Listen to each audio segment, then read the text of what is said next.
Good to be here with you all this morning. Ni furaha kuu kuwa na ninyi wote asubuhi ya leo mahali hapa. Our team has traveled far and wide across Tanzania while we've been Na here. timu yetu imesafiri mbali kupitia Tanzania na kufika hapa. Like Sydney talked about, we have spent some time in Maasai Land. Jinsi Sydney ameshirikisha walikuwa kule Masaini.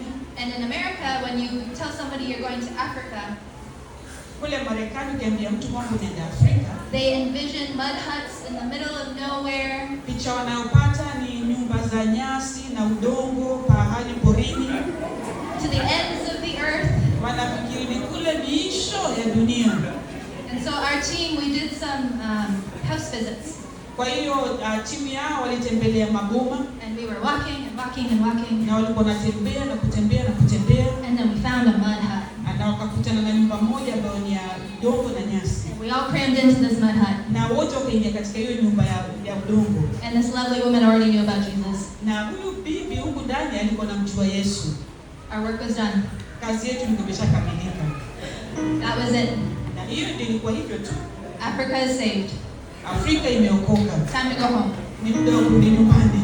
As we were sitting in this mud hut, Na walivyokuwa wamekaa katika hii nyumba ya udongo, visiting with this lovely woman, wamemtembelea huyu mama ambaye anafurahisha. holding her newborn baby, Walikuwa wamebeba mtoto wake ambaye amezaliwa. I had the thought, Nikapata wazo, what about all my friends back at home?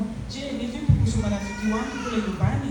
Here we are at the ends of the earth, Na ndio sisi tuko hapa miisho ya dunia, and this lovely mother knows about Jesus. na huyu mama hapa anamjua kuhusu Yesu. But my friends back in Canada, they don't know Jesus. Lakini marafiki zangu kule Canada hawamjui Yesu. My friends in Australia, they don't know Jesus. Marafiki zangu kule Australia hawamjui Yesu.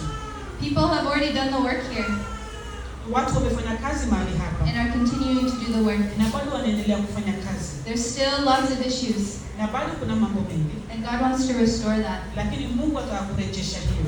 But we as people where we are planted Na sisi kama watu sehemu ambapo tumepandikizwa, are still called to share God's love. sisi bado tumeitwa kushirikisha upendo wa Mungu. This last week we have been able to serve in the hospitals, Na hii wiki imeisha, tumeweza kuhudumu kule mahospitalini praying over Muslim babies as they come. na tuna